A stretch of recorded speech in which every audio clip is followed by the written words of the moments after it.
नमस्कार और मेरे इस YouTube चैनल में आपका स्वागत है। आज के वीडियो में मैं लाभदाता यंत्र के बारे में बताऊंगा आपको।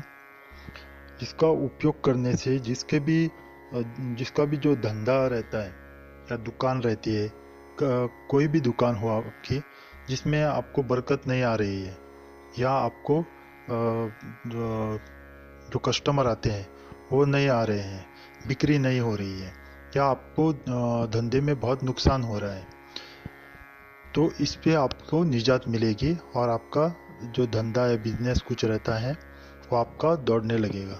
इससे आपको बहुत बरकत मिलेगी और फ़ायदा भी बहुत होगा आपको। अगर आपने अभी तक मेरा ये चैनल सब्सक्राइब नहीं किया है तो मेरी आपसे नम्र विनती है कि आप जल्दी से मेरा चैनल सब्सक्राइब कीजिए और बेल आइकॉन दबाना ना भूलिएगा। मैं आपका बहुत आभारी रहूँगा।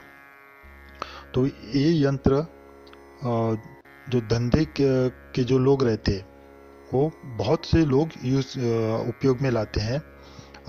अगर आप गुजरात में भी जाओगे तो ये यंत्र आपको बहुत से दुकानों में आपको दिखाई देगा।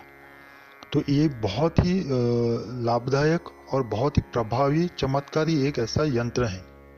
आप इसको जो मैं विधि बताऊंगा आपको, उस विधि से आप उसको बना के आप अपने दुकान में लगा सकते हैं। इससे आपको जल्दी ही फायदा होगा और आपका धंधा जो बिजनेस रहता है वो दौड़ने लगेगा।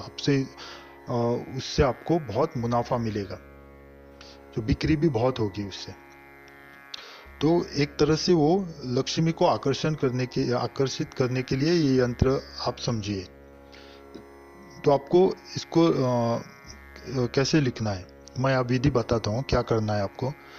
मैंने जो ये यंत्र आपको स्क्रीन पे दिखाया हुआ है वैसे ही यंत्र आपको बनाना है।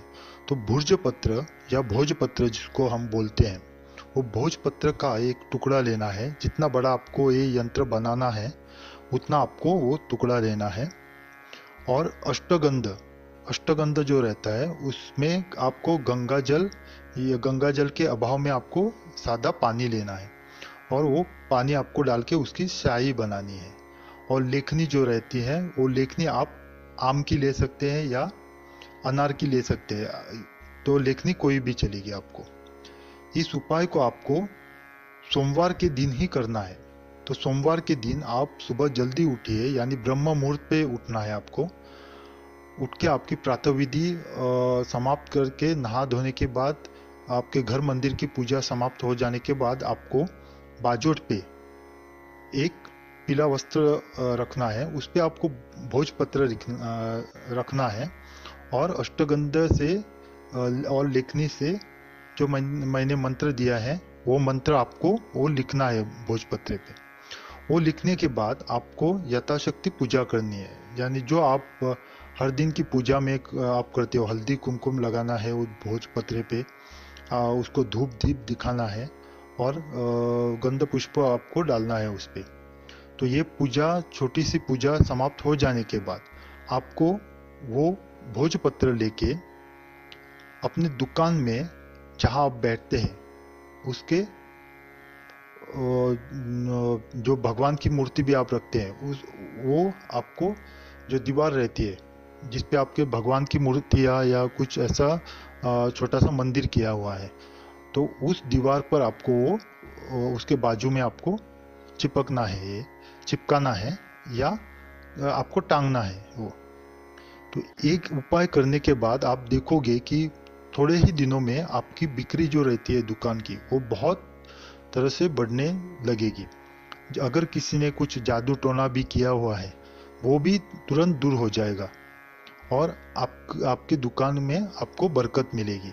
इससे आपको बहुत बहुत फायदा होगा। ये एक बहुत ही लाभदायक ऐसा यंत्र है, इसीलिए इसका नाम लाभदाता यंत्र पड़ा है उसका नाम। तो तंत्र शास्त्र में इसको लाभदाता यंत्र बोलते हैं। आप इस उपाय को जरूर कीजिए और इसका लाभ उठाइए। आपसे नम्र विनती है मेरी कि अगर आपने मेरा ये चैनल अभी तक सब्सक्राइब नहीं किया है तो आप जल्दी से मेरा चैनल सब्सक्राइब कीजिए और बेल आइकॉन दबाना ना भूलिएगा। मैं आपका बहुत आभारी रहूँगा। आपका कल्याण हो। ओम नमः शिवाय।